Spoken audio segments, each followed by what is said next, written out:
Morning, everyone. Ooh. Little live. Good to see you all.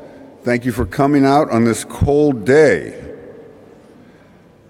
We continue today our series, Going Beyond the Dream, 3 epistles on race in America. And today we continue with a look at James Baldwin's Letter from a Region in My Mind, which was first published in the New Yorker magazine in November of 1962. Last week, Errol Lewis brilliantly unpacked for us Dr. King's letter from Birmingham City Jail. And for those of you who missed it, please see his talk on our website. You can still get that, and it is a remarkable talk. If you have not read James Baldwin's letter that we're going to look at today, you may have seen it nonetheless, as a version of it appears in Baldwin's book, The Fire Next Time. And because we at Trinity feel that the piece is so important and so worthy of you reading, after the talk, copies of the book will be available in the back for free for you to pick up. There's one right there. Someone's got one right there. Thank you, Beverly. So you can pick them up in the back. Please do so. Our lecturer today is Fred Moten. Professor Moten teaches in the Department of Performance Studies at NYU. He is a 1984 graduate of Harvard, and he did his graduate work at Cal Berkeley. He is author of In the Break, The Aesthetics of the Black Radical Tradition, Houston's Tavern, B. Jenkins' Refiguring American Music, The Little Edges, The Service Porch, and Black and Blur, Consent Not to Be a Single Being. He is co-author with Stefano Harney of The Uncommons, Fugitive Planning and Black Study, and a Poetics of the Undercommons with Wu Tsang of Who Touched Me. Since 2000, Professor Moten has also published 8 books of poetry, and one of his books, The Field Trio, was a finalist for the National Book Award in 2014.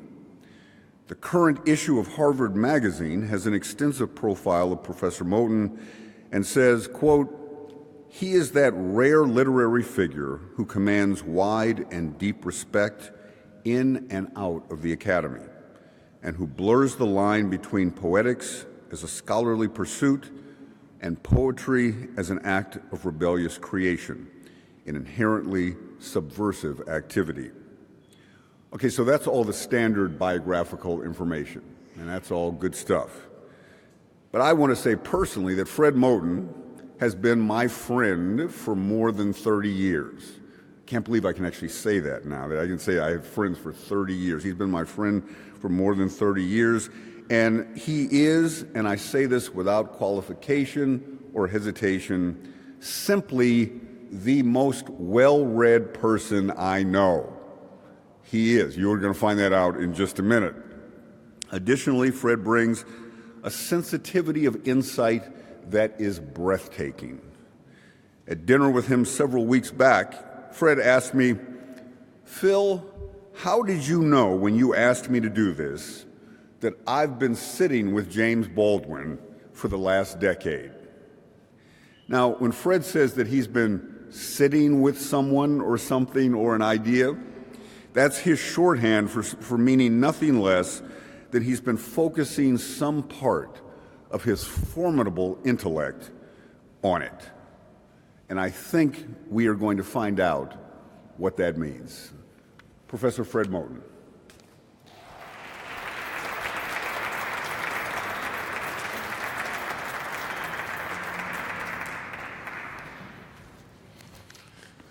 Good morning, everybody.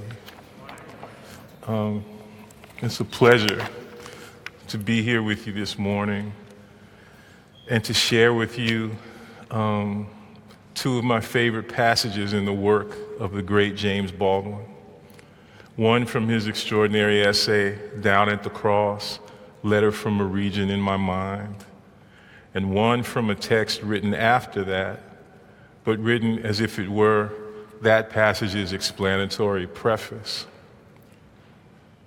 When Father Jackson, who's such an old and dear friend that Father Jackson still feels a little funny coming out of my mouth, when he made his kind invitation to me to come and to be in fellowship with you this morning, I was a bit daunted, but there was no way that I could say no. I was daunted because while, like Father Jackson, the good news I am capable of bringing to you is charged with violence and suffering, unlike him, I don't know and can't tell you how to live with it. Moreover, unlike another dear friend, the great journalist Errol Lewis, who spoke to you last week, I'm not a journalist but a literary critic. The truth to which I have a very minimal access is more often than not poised to fade to black.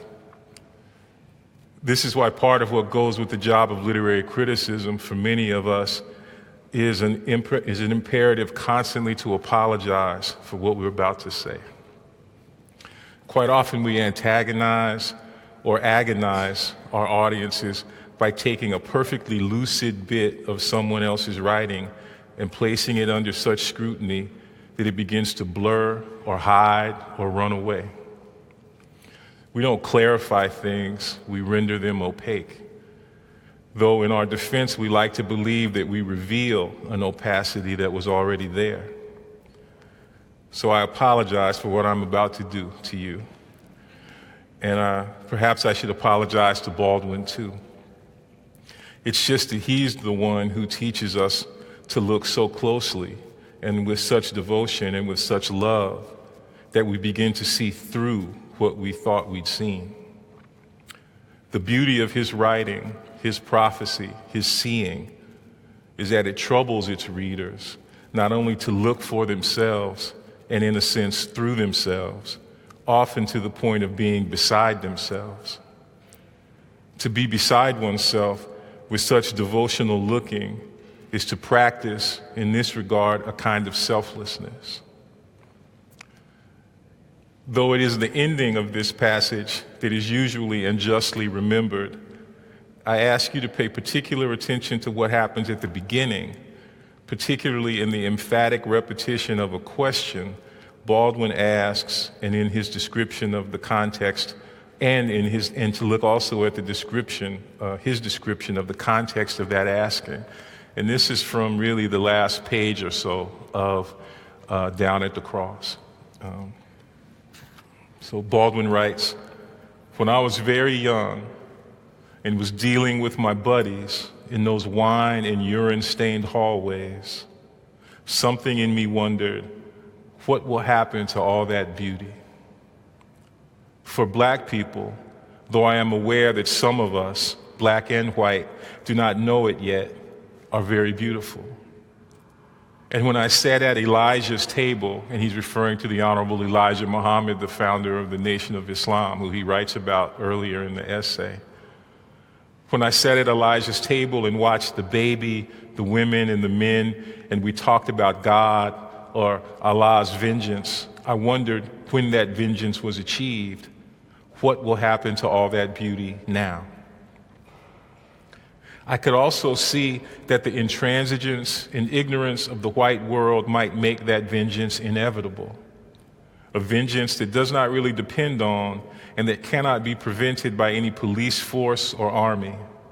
Historical vengeance, a cosmic vengeance based on the law that we recognize when we say, whatever goes up must come down. And here we are at the center of the ark, trapped in the gaudiest, most valuable, and most improbable water wheel the world has ever seen. Everything now, we must assume, is in our hands. We have no right to assume otherwise. If we, and now I mean the relatively conscious whites and the relatively conscious blacks who must, like lovers, insist on or create the consciousness of the others, do not falter in our duty now. We may be able, handful that we are, to end the racial nightmare and achieve our country and change the history of the world. If we do not now dare everything, the fulfillment of that prophecy, recreated from the Bible in song by a slave, is upon us. God gave Noah the rainbow sign, no more water, the fire next time.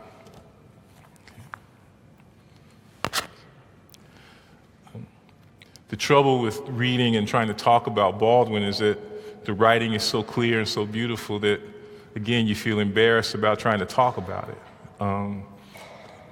And you especially feel embarrassed about trying to illuminate it when in a certain weird way all you can do is muddy it, muddy the water, so to speak. But that's what I want to do, and hopefully it'll be worth it. Because the more I read this passage, the more unreadable it becomes for me. In its seeming simplicity and clarity, it bears this strange kind of grammatical black hole, a singularity that not only still manages somehow to radiate information, but also serves to propel us into and as Baldwin's visionary company. It has to do with Baldwin's position in the scene he sets, in the scenes that he sets, and it also has to do with his function. He is, in those scenes, as something more than merely their first-person narrator. He is the eye through which the scene he is in is seen. But his eyes are more than merely his own. He shares them with the others who somehow also see, but don't see the fate of all that beauty.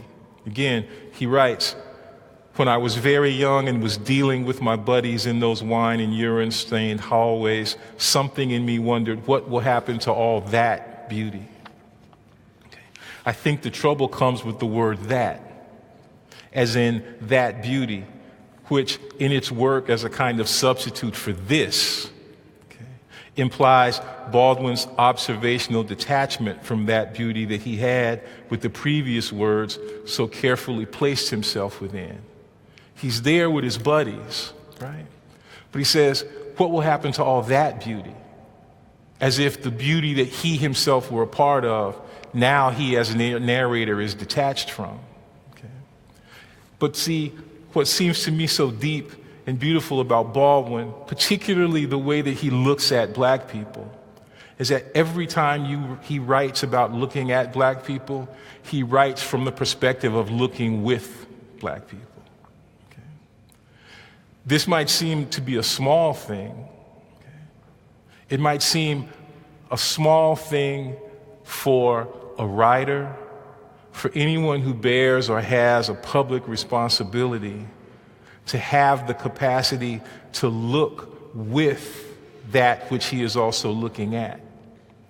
One possible word that we would use for that capacity would be empathy. Okay?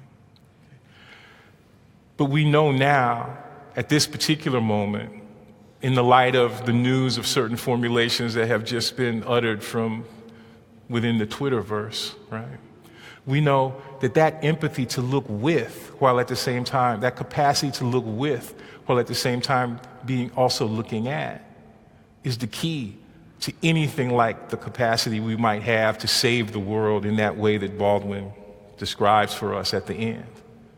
Baldwin's apocalyptic vision at the end of Down at the Cross, okay, is something that can only be staved off by another vision, which we, his readers, have to carry out on his behalf. Father Jackson lets us know that this is an essay that was published now 55 and a half years ago. Okay. But the descriptions in that essay, the passage that I read for you, seems utterly apt to this particular moment that we live in right now. Right? We know that times have changed, and yet we also know that things stay emphatically and brutally and viciously the same. Okay. So part of the reason that I want to take that passage, which seems so clear, and have us look at it to the point at which we can begin to ask some questions about it, is because I think it's necessary for us, just as it was for Baldwin, to actually try to figure out how to and what it would mean to look with the ones who you are also looking at. Okay. to be with the ones that your your detached analysis is trained upon, to have empathy for the ones, if you are a public figure, right, whose lives you are charged to pay some kind of detached analytic attention to in the interest of helping them. To recognize that those who you are charged to help, those over whom you have some stewardship, also are the ones who are with you, who belong to you and with you. That the world that you are charged, in some sense, to have dominion over is the world, in fact, that you live in and that you are a part of. Okay? That capacity to be in and with the world, and not simply to exercise dominion over the world, okay, is so much a part of what's been lacking in our own political culture for many, many years, and continues to be lacking today. Okay? So it's just the little strange grammatical occurrence that what I'm saying, Baldwin could have said what will happen to all this beauty, okay, in ways that might have made the questions that I'm asking today unnecessary. Okay? By injecting into that formulation that very detachment, which I'm then now suggesting he was also trying to not disavow, but to complicate, he makes it possible for us to ask a question about what our relationship is to those who we look upon, sometimes with pity, sometimes with disdain, okay? Sometimes with the desire or the wish that we could help, okay? Sometimes with the desire that they would simply disappear or go away. Okay? What he's saying is, the way that we need to look at them is through the realization that we are looking with them. Okay? How can we see ourselves in our entirety through their eyes? Okay? So the question that arises for me in reading that passage, the beginning of that passage, is really, how did Baldwin come to see in that way? Where did that capacity to see come from? And for me, at least, that capacity comes from, or at least is something that Baldwin begins to describe and allow us to understand in another great book of his, written some years after The Fire Next Time, called The Devil Finds Work. In that book, really what Baldwin is describing is, what's it like to go to the movies? What's it like for him as a young black man, adolescent, to learn to look at American cinema? Okay. And there's a passage from The Devil Finds Work that I want to read to you, in part because it not only gives us a sense of how Baldwin begins to look at movies, but it also gives us a sense of how Baldwin begins to look at himself. And this is what I meant when I said that this passage, even though it's written after The Fire Next Time and after Down at the Cross, is in a weird way a kind of preface to The Fire Next Time, insofar as it gives us some understanding of how Baldwin comes to see in the way that he sees. Okay? So this is from The Devil Finds Work, in the opening chapter. Baldwin writes, "My father said, during all the years I lived with him, that I was the ugliest boy he had ever seen. And I had absolutely no reason to doubt him. But it was not my father's hatred of my frog eyes which hurt me, this hatred proving in time to be rather more resounding than real. I have my mother's eyes. When my father called me ugly, he was not attacking me so much as he was attacking my mother. No doubt he was also attacking my real and unknown father. And I loved my mother. I knew that she loved me, and I sensed that she was paying an enormous price for me. I was a boy, and so I didn't really too much care that my father thought me hideous. So I said to myself, this judgment, nevertheless, was to have a decidedly terrifying effect on my life. But I thought that he must have been stricken blind, or was as mysteriously wicked as white people, a paralyzing thought, if he was unable to see that my mother was absolutely beyond any question the most beautiful woman in the world? So here now was Betty Davis on that Saturday afternoon in close-up over a champagne glass, pop eyes popping. I was astounded. I had caught my father not in a lie, but in an infirmity. For here, before me, after all, was a movie star, white. And if she was white and a movie star, she was rich, and she was ugly. I felt exactly the same way I felt just before this moment or just after when I was in the street playing and I saw an old, very black and very drunk woman stumbling up the sidewalk, and I ran upstairs to make my mother come to the window and see what I had found. You see? She's uglier than you, Mama. She's uglier than me. Out of bewilderment, out of loyalty to my mother probably, and also because I sensed something menacing and unhealthy, for me certainly, in the face on the screen, I gave Davis's skin the dead white greenish cast of something crawling from under a rock. But I was held just the same by the tense intelligence of the forehead, the disaster of the lips, and when she moved just like a nigger. Eventually, from a hospital bed, she murders someone, and Spencer Tracy takes the weight to Sing Sing. In his arms, Davis cries and cries, and the movie ends. What's going to happen to her now? Note that in this passage, Baldwin asks the same question that resonates so much for me in a kind of obsessive way in the first passage. What's going to happen to all this beauty? With regard to Betty Davis, he asks it in this complicated way. He isn't seemingly concerned with her beauty, but with her ugliness.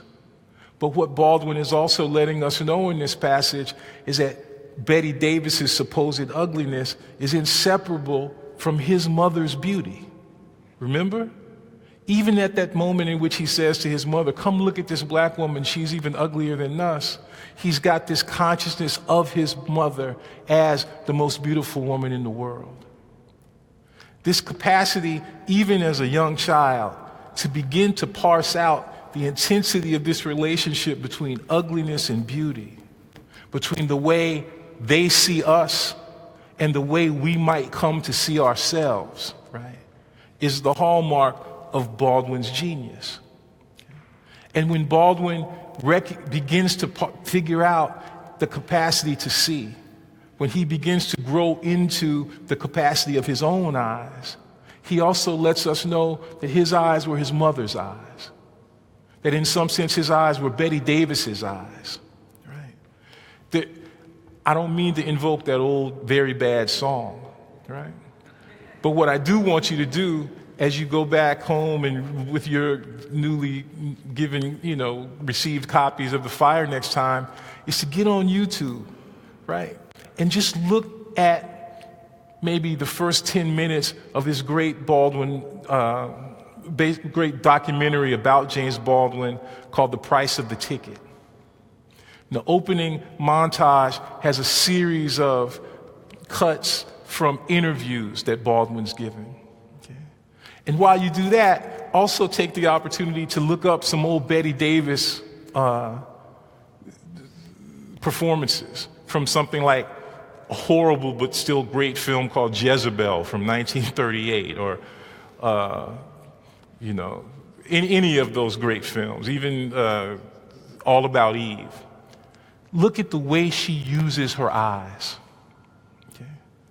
The brilliance, viciousness, coquettishness, intelligence, evil, all are at her disposal as an actress simply in the way she looks at the camera and at the other characters and at the other actors who are playing on the film.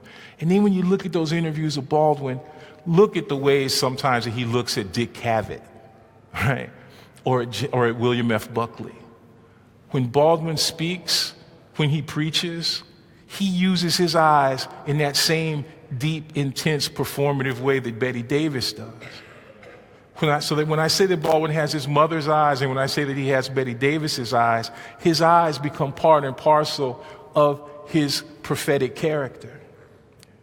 But it's not just the way Baldwin looks when we look at him. It's also deeply bound up again with the way Baldwin looks at us. Okay? And when he looks at us, he sees a beauty that transcends the way in which ugliness is ascribed to us by others who look at us. Right? Okay. And he not only and the part of the reason that he sees that beauty is because he never separates himself from the ones that he is looking at.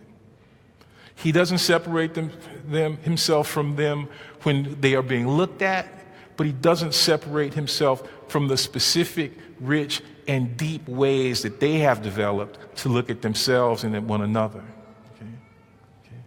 Baldwin looks at the people of the world with eyes of love. And in looking at the people of the world with eyes of love, he not only sees us, but he sees through us and with us to a better world, to the way that the world should be.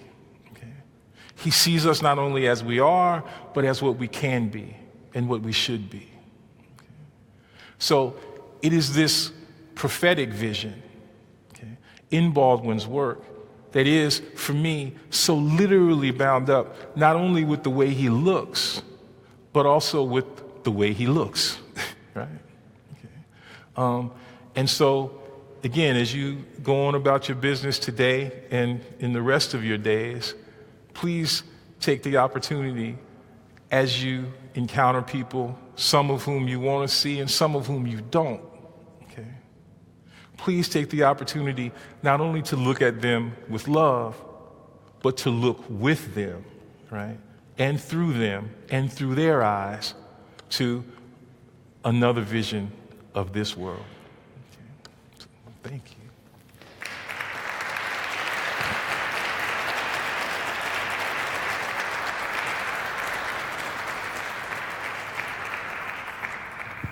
Fred, thank you very much. We'll now do some Q&A. If anyone has any questions, put your hand up and I'll come over with the mic. Anybody? It took Baldwin many years to stop internalizing the rejection he got from his family. Eventually, he was able, as you say, to see beauty in himself and people like him. But we still are internalizing what people say about us, and the fact that we have now, somebody who tells us that we come from undescribable countries is not. Do you think that what do you think of the state of our political, social milieu at this point? Well, I think,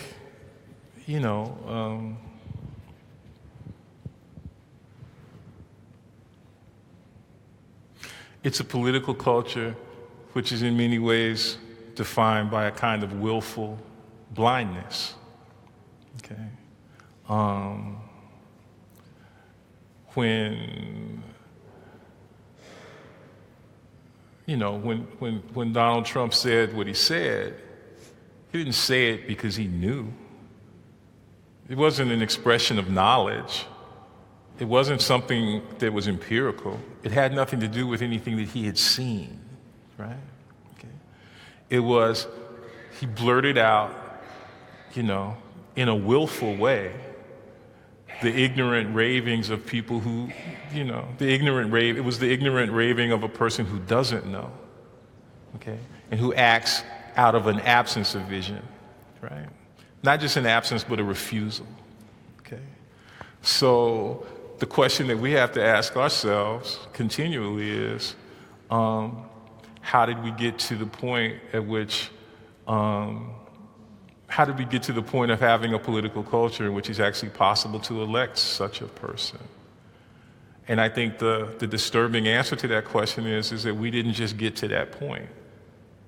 Okay? That astounding and profound lack of vision, that absolute refusal to see, is maybe at the heart of American political culture, rather than an outlying anomaly within American political culture.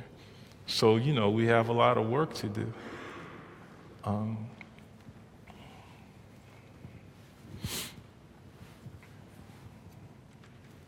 Thank you very much. I think, you alluded and we all experienced the results of the last election, but in terms of polarity, there was also 2008, 2012, and people are talking, I see Kamala Harris, 11 or 12 on some people's list of likely 2020 nominees. So, yes, there's the Trump, which I would like to think is a fading echo of a long American tradition, but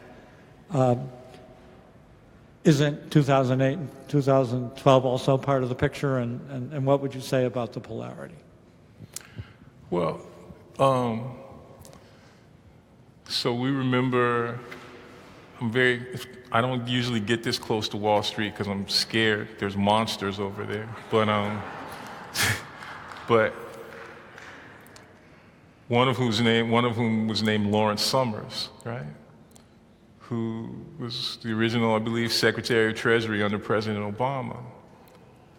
And remember the huge controversy that existed when Lawrence Summers decided that one of his policies would be essentially to use Africa and to use African states as a way, as places for the dumping, right, of various forms of polluting waste that developed economies produce within the context of their endless and voracious drive for profits. And I think it's really important for us to pay it that if what we want to constantly do is acknowledge the stylistic differences between one political administration that has a certain amount of elegance and would never say certain annoying things, right? Or vicious things or brutal things, and another political administration whose very hallmark is a kind of ignorant vulgarity.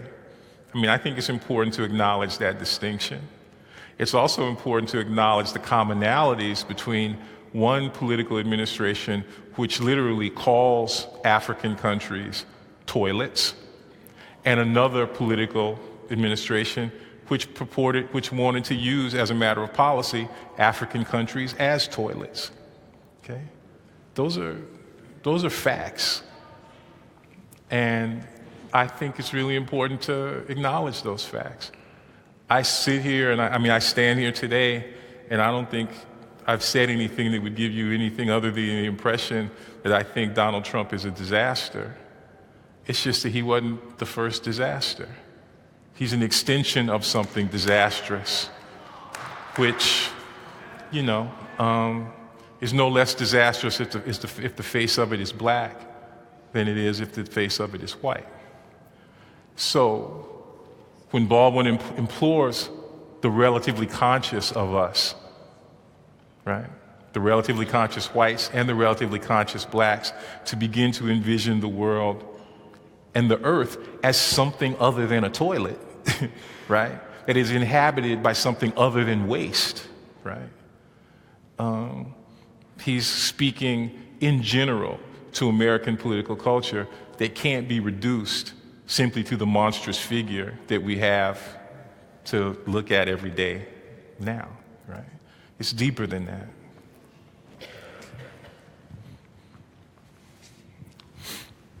Thank you very much for your presentation. I was listening as you described Baldwin's capacity to look at people, look through them, but also look with them. To me, this suggests an extraordinary degree of compassion on his part. Could you please comment on the significance of compassion in our society today? Well, forgive me for a minute. I never get too far away from being an English professor, I get fascinated by etymology, and compassion, that prefix C-O-M usually means with, right? And passion obviously is, it's a way of, it's a way, and particularly within a Christian tradition, we acknowledge it as a way of receiving some profound trauma that we also almost immediately want to believe has some kind of salvific effect, right? To be in passion with, right? Compassion, to suffer with, right? And Baldwin has this capacity to suffer with people, right? To be open, to be vulnerable to that suffering, but to do so in the interest of an equally important common capacity to save one another, right? And for me, I think that's what constitutes Baldwin's compassion. And I don't know, the way the world is right now, the way things are going right now, what Baldwin said to us 50 years ago, again, is even more emphatically necessary, because it's just unclear if there's any pathway towards saving the earth that doesn't go through compassion. Okay? But what we have is, again, a political economic culture which devalues compassion, right? It valorizes all kinds of forms of false efficiencies, right? Over against compassion, over against feeling with, suffering with, sitting with, being vulnerable to one another.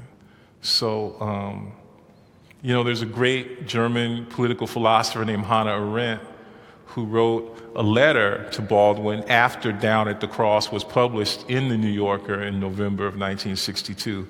And she says, this is a political event of the highest order, and so please allow me to offer some criticisms. And her criticism was basically that in politics, love is a stranger. For Arendt, who had survived the Holocaust and who had totally righteous and completely understandable wariness of the interplay between passion and politics that you can see, for instance, if you look at Leni Riefenstahl's films about, of the Nazi, rallies in Nuremberg or something, right? Her thing was like, this interplay of passion in politics, of love in politics, is dangerous. It leads to mass murder, and you shouldn't be talking like that. And I don't know if there's any record of Baldwin having responded to her letter, but I think if he had, he would say, what I'm interested in when I talk about the necessity of love, right, is not so much the interplay of passion and politics, but how it is that we can actually move or enact compassion over against politics, right? He's interested not in the interplay of passion and politics, but the displacement of politics by compassion, okay? And in this respect, he's way more than a political theorist, right? He's a seer.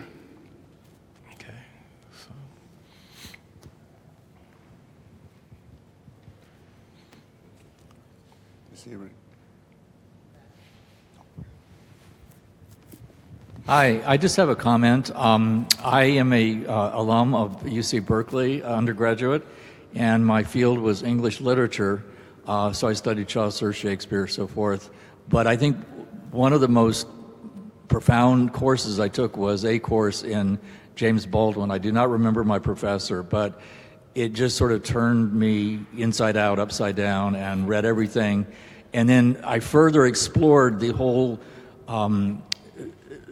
group of African Americans who, left, were expats in Paris, and how they were received there, and versus their home country. And so Baldwin resonates to me really deeply still to this day. Thank you so much. Thank you. Well,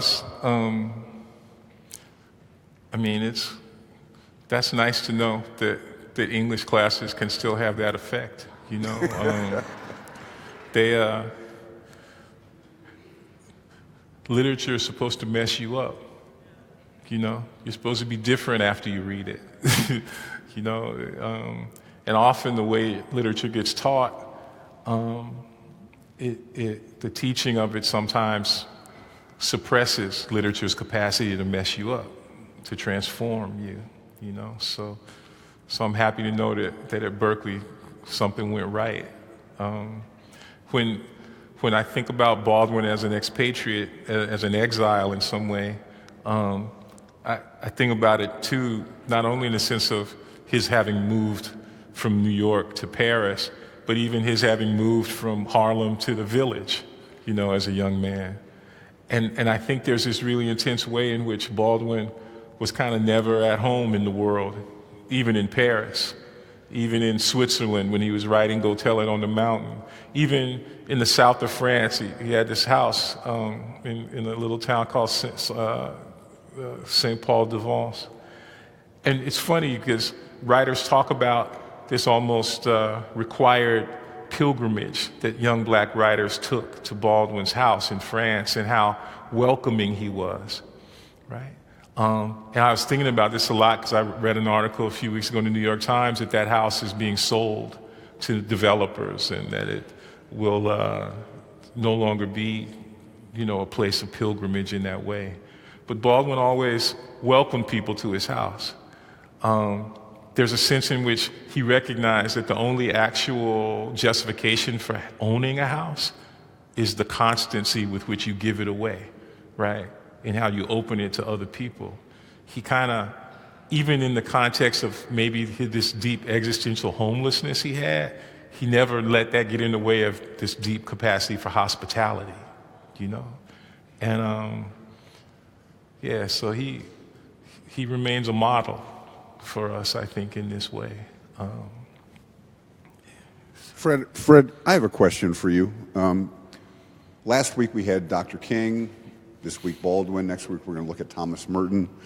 And we speak of the three of them as prophetic voices. Could you say something about what it means to be prophetic? Well, that was one of my old professors at Berkeley named Stephen Booth would say, he had this technical literary critical term that no one used but him called the unmade pun, right? And that was the sort of great underlying unmade pun of what I was trying to say today, is that when I say Baldwin was a seer, to be interested in how Baldwin sees is to be interested precisely in this prophetic capacity he has, right? And my sense of it is, I don't know, you know, sometimes, I mean, and I'm delving into territory which is your territory, not mine. I'm not a theologian by any means. And yet I do remember being interested in particularly, you know, in Old Testament prophecy and a certain kind of, and I think a lot of times when we think about Old Testament prophecy, the image that comes to mind is of a person who has in some sense detached himself from the community precisely to be able to take a deep and intense and critical look at that community, you know. And it's not only prophecy in this respect, it's not just the capacity to see the future, but it's also the capacity to see clearly and critically the present in all of its, and sometimes in all of its ugliness. Okay? And I guess I would just say that for me, again, the unique quality of Baldwin's prophetic capacity is that it doesn't manifest itself by way of detachment, but by way of engagement. When he sees us, he is always with us. You know, that's what I was trying to say. You know, that's the nature of his seeing. He doesn't. The clarity of his sight isn't given by way of of being over us or even in some way against us, but he's always right here with us. You know, in the wine and urine-soaked hallways, you know, on the streets. You know, he's with us when he sees us, and And his seeing of us is all informed and infused with, sometimes with the fact that sometimes when we look at one another, we have the capacity to look at one another with eyes of love, which is to say with eyes of love as opposed to with eyes of fear, right? There's this moment kind of right before the passage that I read from The Fire Next Time, when he's talking about the Christian church within which he grew up. And he's offering an extremely intense critical perspective on that church. Because what he's saying is about the church is that people weren't getting together in the church out of love for one another. They were getting together in the church out of fear and hatred of the world, right? Okay. So what Baldwin wants to do is to imagine another kind of fellowship that's based on love rather than fear. And it actually reminds me of that first sermon of yours that I heard at St. Philip's in Harlem like 20-some years ago, in which you implored that congregation or asked that congregation to think about what they fear, okay? To work through what we fear, okay? To think about what we fear in a way that allows us to be open to it, to be vulnerable to it, to not exclude it, right? To actually open ourselves to the capacity to love difference rather than reject it, okay? This is fundamental for Baldwin. I think it's all bound up with not just his general kind of abstract capacity to love, but with the specificities within which he loved. His love for his mother, his love for his lovers, right? That Baldwin sees in a certain way with a maternal vision. He also sees with a queer vision, right? These are things which are fundamental, it seems to me, to his prophetic capacity, you know, so.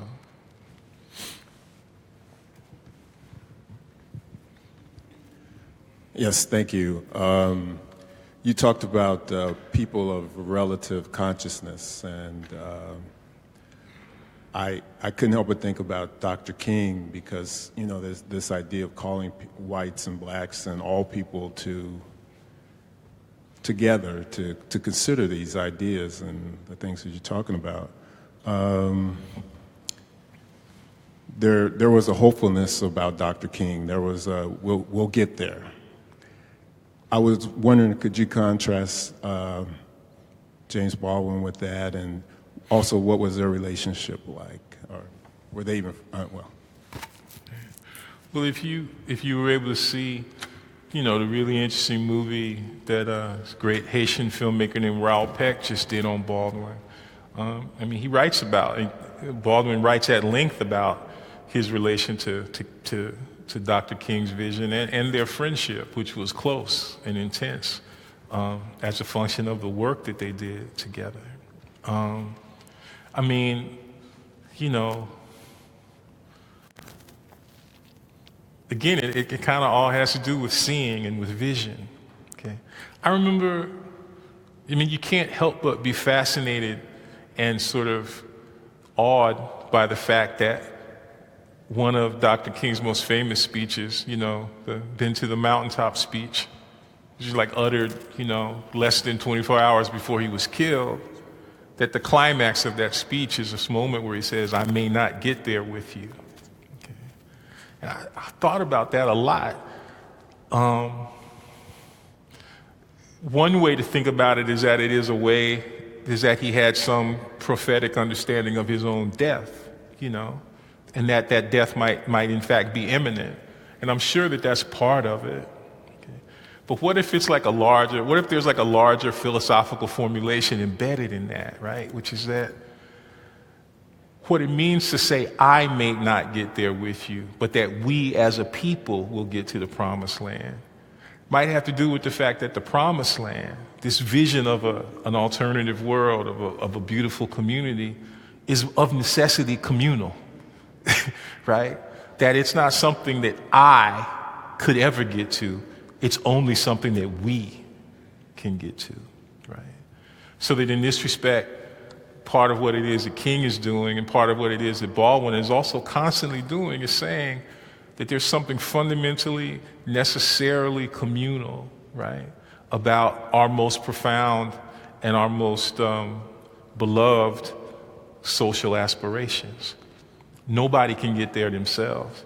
I mean, I was thinking about it today. I was talking with Father Jackson a few minutes ago. It's like,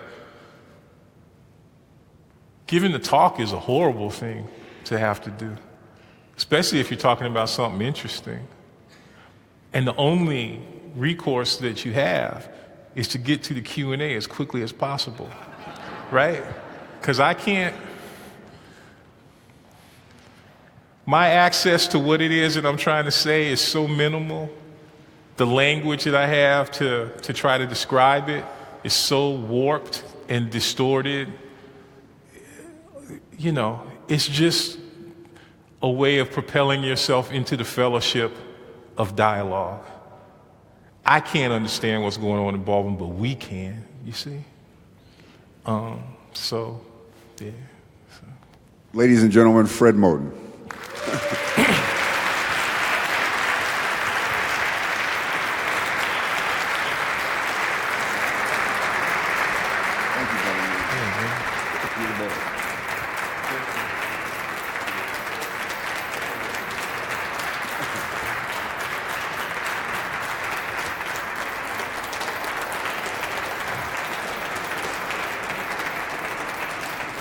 Again, please join us next week, right here, 10 a.m. We're going to look at Thomas Merton and his views on race. Bye-bye.